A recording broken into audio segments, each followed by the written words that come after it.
에이시아랑 복음에 관한 설교 5번째 시간입니다. 사람이 이 세상에서 사는 동안에 해야 할 일은 많이 있습니다. 해야 할 일은 많이 있지만 반드시 해야 할 일은 예수를 믿어 죄에서 구원받는 것 한 가지밖에 없습니다. 사람은 반드시 예수를 믿어야 합니다. 예수를 믿어 죄에서 구원을 받아야 합니다. 이것은 사람이 죽기 전에 반드시 해야 할 일입니다. 예수를 믿었습니다. 죄에서 구원을 받았습니다. 그러면 그 다음에는 예수를 믿는 사람으로 살아야 합니다. 예수를 믿어 죄에서 구원받는 것은 모든 사람들에게 해당되는 이야기입니다. 이 세상에 있는 모든 사람들에게 해당되는 이야기, 예수 믿어 구원받으십시오입니다. 하지만 예수를 믿는 사람으로 사는 것은 오직 예수를 믿어 죄에서 구원받은 사람들에게만 해당되는 이야기입니다. 성경은 예수를 믿어 죄에서 구원받은 사람들에게 예수를 믿는 사람으로 살라고 말씀합니다. 왜냐하면 예수를 믿어 죄에서 구원받은 그 순간 저와 여러분이 하나님 아버지의 자녀가 되었기 때문입니다. 하나님의 백성이 되었고 천국 시민이 되었기 때문입니다. 예수님 때문에 저와 여러분이 새 사람이 되었기 때문입니다. 마태복음 5장과 6장, 7장은 예수님께서 산 위에 사신 말씀입니다. 그 중에서도 마태복음 5장에 있는 팔복은 유명합니다. 팔복은 심령이 가난한 자를 복이 있나니 천국이 저희 것이라는 말씀으로 시작합니다. 많은 사람들이, 저와 여러분을 통해서 정말 많은 사람들이 팔복을 통해서 위로를 받았습니다. 약한 마음이 힘을 얻었습니다. 슬픔 가운데 있던 사람이 소망을 얻었습니다. 하나님께서 주실 것들을 기대하게 되었습니다. 그런데 팔복을 말씀하신 이후 예수님은 저와 여러분의 삶에 관해 말씀하셨습니다. 예수를 믿은 구원받은 사람으로 어떻게 살아야 할지를 말씀하셨다는 겁니다. 예수님은 저와 여러분을 가리켜 세상의 빛과 소금이라고 말씀하셨습니다. 율법을 열심히 지킨 바리새인과 서기관보다 더 하나님의 말씀을 잘 지키라고 하셨습니다. 예배보다 형제와 화목하는 것이 더 먼저라고 말씀하셨습니다. 이웃을 사랑하고 나를 미워하는 원수를 위해 기도하라고 하셨습니다. 마태복음 6장에서는 사람들에게 잘 보이려고 애쓰지 말고 하늘 아버지께 잘 보이려고 애쓰라고 하셨습니다. 남들에게 자랑하지 말고 조용히 구제하라고 하셨습니다. 하늘 아버지의 마음에 드는 기도를 드리라고 하셨습니다. 무엇을 먹을까? 무엇을 마실까? 무엇을 입을까? 염려하지 말고 오직 하나님께 모든 것들을 맡기라고 하셨습니다. 마태복음 7장에서는 다른 사람을 미워하기 전에 자신에게 있는 허물과 잘못된 것들을 먼저 생각하라고 하셨습니다. 주의 이름을 부르는 사람들이 천국에 들어가는 것이 아니라 하늘 아버지의 뜻대로 행하는 사람이 천국에 들어간다고 말씀하셨습니다. 마태복음 5장과 6장, 7장에서 예수님은 많은 말씀을 하셨는데 모두 예수를 믿어 구원받은 사람들에게 하신 말씀입니다. 그러니까 저와 여러분에게 주신 말씀이라는 겁니다. 이런 이유로 예수를 믿어 죄에서 구원받은 사람은 반드시 예수님을 믿는 사람으로 살아야 합니다. 누가 보아도 예수님을 믿는 사람이라고 인정을 받아야 합니다. 어느 곳에 있든지 예수님을 믿는 사람이라고 인정을 받아야 합니다. 지금까지 바울은 저와 여러분이 예수님을 믿는 사람으로 어떻게 살아야 할지를 예를 들어가면서 이야기했습니다. 1절에서는 죄를 지은 사람에 대해서 이야기했습니다. 2절부터 5절에서는 어려운 일들을 만난 어려운 시간을 보내고 있는 사람들에 대해서 이야기했습니다. 6절부터 8절에서는 하나님과의 관계에 대해서 말했습니다. 그리고 마지막으로 9절과 10절에서는 다른 사람을 돕는 것에 대해서 말씀합니다. 9절을 보겠습니다. 우리가 선을 행하되 낙심하지 말지니 포기하지 아니하면 때가 이르매 거두리라. 선을 행하되 낙심하지 말라고 했습니다. 여기서 말한 선은 가치 있는, 아름다운, 옳은 것을 뜻합니다. 선을 행하라고 했습니다. 그냥 선을 행하라고 하면 우리가 잘 이해를 못하잖아요. 해석이 필요한데 두 가지 의미가 있습니다. 먼저 성령님을 의지하고 따르라는 의미가 있습니다. 갈라디아서 5장 16절부터 18절에 이런 말씀이 있습니다. 내가 이르노니 너희는 성령을 따라 행하라. 그리하면 육체의 욕심을 이루지 아니하리라. 육체의 소욕은 성령을 거스르고 성령은 육체를 거스르나니 이 둘이 서로 대적함으로 너희가 원하는 것을 하지 못하게 하려 함이니라. 너희가 만일 성령의 인도하시는 바가 되면 율법 아래 있지 아니하리라. 하나님께서 저와 여러분에게 성령을 따라 행하라고 했습니다. 왜냐하면 저와 여러분이 예수님을 믿어 구원받았기 때문입니다. 그러면 왜 하나님은 저와 여러분에게 성령님을 따라 행하라고 말씀하셨을까요? 성령님을 따라 행해야 육체 욕심을 따르지 않을 수 있기 때문입니다. 육체 욕심을 따르는 것은 예수님을 믿지 않는 사람들의 모습입니다. 예수님을 믿지 않기 때문에 육체 욕심을 따라가는 겁니다. 만일 누군가가 예수님을 믿어 구원을 받았는데 아직도 육체의 욕심을 따르고 있습니다. 그러면 그 사람이 받은 구원을 의심해 보아야 합니다. 예수님을 믿어 구원받은 사람은 육체의 욕심을 따를 수가 없습니다. 왜냐하면 예수님을 믿어 죄에서 구원받은 그 순간부터 성령께서 내 안에 거하시기 때문입니다. 예수님을 믿어 구원을 받으셨습니까? 그렇다면 저와 여러분 안에 계신 성령님을 의지하시기 바랍니다. 성령님을 의지한다는 것은 세상 사람들처럼 사는 것이 아니라 예수님을 믿는 사람으로 사는 것입니다. 성령님께서 이끄시는 대로 따라가고 성령님의 도우심으로 사는 겁니다. 선을 행하라. 두 번째 의미는 다른 사람들에게 마땅히 내가 해야 할 일들을 하라는 의미입니다. 1절부터 8절에서 바울은 우리가 다른 사람들에게 해야 할 일들을 말했습니다. 죄 지은 사람을 온유하게 대하라고 했습니다. 어려운 일을 만난 사람들과 함께 짐을 지라고 했습니다. 말씀을 가르치는 자와 모든 좋은 것을 함께 나누라고 했습니다. 이 모든 일들이 하나님 보실 때 선입니다. 예수를 믿어 구원받은 저와 여러분이 마땅히 해야 할 일들이라는 겁니다. 선을 행하라고 하셨을 때 선은 우리 안에 계신 성령님을 의지하고 따르는 겁니다. 저와 여러분이 예수 믿는 사람으로서 마땅히 해야 할 일들을 하는 겁니다. 두 가지를 말씀하셨는데 9절에서 특별히 말씀하고 있는 선은 저와 여러분이 다른 사람들에게 마땅히 해야 할 일들을 뜻합니다. 바울이 말한 대로 예수를 믿어 구원받은 사람들은 선을 행해야 합니다. 그런데 선을 행하다가 낙심한 사람들이 있었습니다. 포기한 사람들이 있습니다. 낙심은 우리의 의지가 약할 때 옵니다. 그리고 우리가 가질 힘이 너무 약할 때 포기하게 됩니다.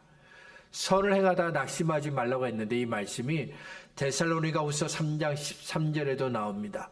형제들아 너희는 선을 행하다가 낙심하지 말라. 바울이 갈라디아 지역에 있는 그 교회들에게 했던 그 말이 데살로니가 교회도 똑같이 했습니다. 왜 똑같은 말을 했을까요? 바울의 주변에 선을 행하다가 낙심하고 포기한 사람들이 많았다는 겁니다. 바울의 주변에만 있었던 것은 아닙니다. 저와 여러분의 주변에도 선을 행하다가 낙심하고 포기한 사람들이 있습니다. 그리고 때로는 저와 여러분도 선을 행하다가 낙심하거나 혹은 포기한 적들이 많이 있었습니다. 하나님께서 선을 행하라고 말씀하신 대로 죄 지은 사람을 온유한 심령으로 도와주었습니다. 그를 불쌍히 여겼고 그를 위해 기도했습니다. 죄의 고통에서 벗어날 수 있도록 도와주었습니다. 하나님께서 선을 행하라고 말씀하신 대로 어려운 시간을 보내고 있는 사람들을 도와주었습니다. 내가 가진 것을 나눠주었고 하나님의 사랑으로 그를 도와주었습니다. 그런데 많은 사람들이 계속해서 돕지 못하고 중간에 그만둡니다. 좋은 마음으로 시작했는데 얼마 못 가서 낙심합니다. 더 이상 못하겠다고 포기합니다. 왜 그럴까요? 왜 낙심하고 포기할까요? 왜 중간에 멈출까요? 여러 가지 이유가 있는데 결과가 빨리 나오지 않을 때 사람들은 낙심합니다. 그리고 내가 원하는 결과가 아닐 때도 낙심합니다. 우리가 계속해서 우리 안에 계신 성령님을 의지하지 못할 때도 낙심하고 포기하게 됩니다. 성령님은 예수를 믿어 구원받은 저와 여러분에게 죄를 지은 어떤 사람을 볼 때 불쌍하게 보게 합니다. 죄로 인한 고통과 슬픔 가운데 있는 사람들을 불쌍하게 보게 합니다. 어려운 시간을 보내고 있는 사람들을 볼 때 측은히 불쌍하게 봅니다. 하지만 성령님이 계시지 않는 사람은 죄 지은 사람을 향해 화를 냅니다. 죄를 이기지 못하고 다른 사람들에게 피해를 준다고 비판합니다. 죄로 인한 고통과 슬픔은 다 자기가 죄를 선택한 결과라며 반성하라고 오히려 말합니다. 그리고 성령님이 계시지 않는 사람은 어려운 시간을 보내고 있는 사람들을 짐으로 여깁니다. 다른 사람들에게, 나에게 피해를 주는 짐으로 여깁니다. 스스로 문제를 해결하려고 하지 않고 다른 사람들을 의지하는 아주 귀찮은 존재로 여깁니다. 어떤 이유 때문인지는 모르겠지만 바울 주변에 여러 가지 이유로 낙심하고 포기한 사람들이 있었습니다. 그들에게 바울은 선을 행하다가 낙심하지 말라, 포기하지 말라고 말했습니다. 왜냐하면 하나님의 시간이 되면 하나님께서 저와 여러분이 행한 모든 선들을 보상해 주시기 때문입니다. 구절을 다시 보면 선을 행하다가 낙심하지 말고 포기하지 않으면 때가 이르면 거둔다고 말씀합니다. 이 구절의 배경에는 추수가 있습니다. 추수. 농부가 봄에 땅에 씨앗을 뿌렸습니다. 가을이 되었습니다. 추수를 하게 됩니다. 우리는 이렇게 씨를 뿌리는 것과 추수를 간단하게 말하지만 씨를 뿌리는 봄과 추수를 하게 되는 가을 사이에는 길고 긴 시간이 있습니다. 이 시간은 기다림의 시간입니다. 눈으로 볼 수 없는 것을 결실을 믿어야 하는 시간입니다. 그래서 씨를 뿌리는 봄과 추수를 하는 가을 사이의 시간은 농부에게 무척이나 힘들고 어려운 시간입니다. 그러면 농부는 그 길고 힘든 시간을 어떻게 버틸까요? 어떻게 견딜 수 있었을까요? 가을이 되면 추수를 한다는 사실을 믿고 견디는 겁니다. 추수의 기쁨을 생각하며 길고 힘든 시간을 버티고 또 버티는 겁니다. 예수를 믿어 구원받은 저와 여러분이 다른 사람들에게 선을 행했습니다. 죄 지은 사람을 도와주었습니다. 죄의 고통과 슬픔을 이겨낼 수 있도록 도와주었습니다. 어려운 시간을 보내고 있는 사람들을 도와주었습니다. 이럴 때 우리는 두 가지 사실을 반드시 기억하고 있어야 됩니다. 첫 번째 사실은 결실은 하나님의 시간이 되어야 얻을 수 있다는 사실을 기억해야 합니다. 우리가 정한 시간에 결실을 얻는 것이 아닙니다. 하나님께서 정하신 시간이 되어야 결실을 얻는 겁니다. 두 번째 사실은 하나님의 시간이 되면 반드시 결실을 얻는다는 사실을 우리는 기억해야 합니다. 때로는 하나님께서 정하신 시간을 우리가 만나지 못할 때도 있습니다. 오랜 시간 선을 행하며 기다렸지만 아무런 변화도 없을 수도 있습니다. 간절히 기대했던 결과가 나오지 않을 수도 있습니다. 그래도 우리는 계속해서 선을 행해야 합니다. 왜냐하면 예수를 믿는 저와 여러분이 구원받은 사람으로서 마땅히 해야 할 일은 선을 행하는 것이지 결과를 얻는 것이 아니기 때문입니다. 결과는 저와 여러분의 것이 아닙니다. 확실히 말할 수 있는 것은 저와 여러분이 행한 선들은 반드시 열매로 나타난다는 겁니다. 그래서 우리가 낙심하지 않고 포기하지 않으면 때가 되면 거둔다고 말씀했던 겁니다. 하나님의 시간이 되면 선을 행한 결과가 열매로 나타납니다. 그래서 10절을 계속해서 우리에게 말씀하신 겁니다. 그러므로 우리는 기회 있는 대로 모든 이에게 착한 일을 하되 더욱 믿음의 가정들에게 할지니라. 바울은 기회가 있는 대로 모든 사람들에게 선을 행하라고, 착한 일을 하라고 했습니다. 예수님을 믿는 사람은 어렵게 살고 있는 사람을 도와주어야 합니다. 돕는 방법은 다양합니다. 돈으로 도와줄 수 있습니다. 짐을 나눠주는 것으로 도와줄 수 있습니다. 그 사람과 함께하는 것으로 도와줄 수 있습니다. 그러면 언제 착한 일을 하면 될까요? 내가 시간이 날 때 하면 될까요? 혹은 내가 누군가를 도와줄 수 있는 준비가 되었을 때 하면 될까요? 언제 하면 좋을까요? 착한 일은 내 시간에 맞추는 것이 아닙니다. 도움이 필요한 사람의 시간에 맞추는 겁니다. 어려운 일을 만난 사람이 나를 도와달라며 내게 도움을 요청했습니다. 그러면 그때가 바로 내가 그를 도와주어야 할 때입니다. 기회가 있을 때 착한 일을 하라고 말할 때 바울은 특히 믿음의 가정들에게 더욱 그렇게 하라고 권면했습니다. 가난한 사람들을 도와주려고 합니다. 그러면 나와 가까이 있는 사람부터 도와주어야 합니다. 나와 함께 예수를 믿는 믿음의 가정들부터 도와주어야 합니다. 어떤 분은 먼 곳에 있는 사람들을 정말 잘 도와줍니다. 한 번도 만나보지 못한 사람들은 정말 잘 도와줍니다. 그런데 옆에 있는 가난한 사람은 도와주지 않습니다. 함께 신앙생활하는 사람들은 도와주지 않습니다. 하나님은 우리에게 가까이 있는 사람들부터 도와주라고 말씀하셨습니다. 왜냐하면 우리 모두가 예수님을 믿어 죄에서 구원받은 사람들이기 때문이고, 우리 모두가 십자가의 사랑을 받았고 성령님께서 우리 안에 거하시는, 우리 안에 내주하시는 사람들이기 때문입니다. 하나님은 예수님을 믿어 구원받은 저와 여러분에게 선을 행하라고 말씀하셨습니다. 선을 행하다가 낙심하지 말아라, 포기하지 말라, 때가 되면 결실을 얻는다고 말씀하셨습니다. 그렇지만 많은 사람들이 아직도 선을 행하지 못하고 있습니다. 나를 좀 도와달라며 손을 내밀고 있는데 그 손을 잡아주지 못합니다. 망설이고 주저합니다. 짐 갤러리라는 분이 이런 말을 했습니다. 하나님께서 우리를 축복하실 때 하나님은 그 받은 축복으로 우리가 다른 사람들을 축복하며 살아가기를 원하십니다. 하나님께서 나를 축복하셨습니다. 하나님은 그 받은 축복으로 내가 다른 사람들을 축복하며 살아가기를 원하십니다. 하나님께서 저와 여러분에게 축복하셨습니다. 어떤 축복을 주셨을까요? 죄 가운데 있던 저와 여러분을 구원하셨습니다. 죄사함을 주셨고요, 자유를 주셨습니다. 하나님의 평강과 기쁨으로 저와 여러분의 영혼과 삶을 채워주셨습니다. 하나님께서 저와 여러분과 동행하십니다. 저와 여러분의 마음을 짓누르는 온갖 걱정과 염려들을 다 사라지게 하셨습니다. 하나님께서 저와 여러분이 두려워하는 것들을 다 해결해 주셨습니다.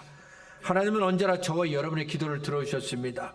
하나님께서 저와 여러분에게 건강을 주셨고요, 이 땅에서 살아갈 수 있도록 돈을 주셨고, 가정을 주셨고, 집도 주셨습니다. 일할 수 있는 일터도 주셨습니다. 하나님께서 이 모든 것들을 다 우리에게 주셨습니다. 하나님께서 저와 여러분을 사랑하셨기 때문입니다. 그래서 저와 여러분에게 하나님의 것으로 축복하신 겁니다. 사랑하기 때문에 하나님의 것으로 저와 여러분을 축복하신 겁니다. 그러면 하나님께서 우리에게 주신 축복을 우리는 어떻게 하면 될까요? 하나님께서 주신 것이 많습니다. 귀한 것들입니다. 크고 튼튼한 금고를 준비해서 그 안에 고이 보관하면 될까요? 나만 하나님께서 주신 축복을 즐기면 될까요?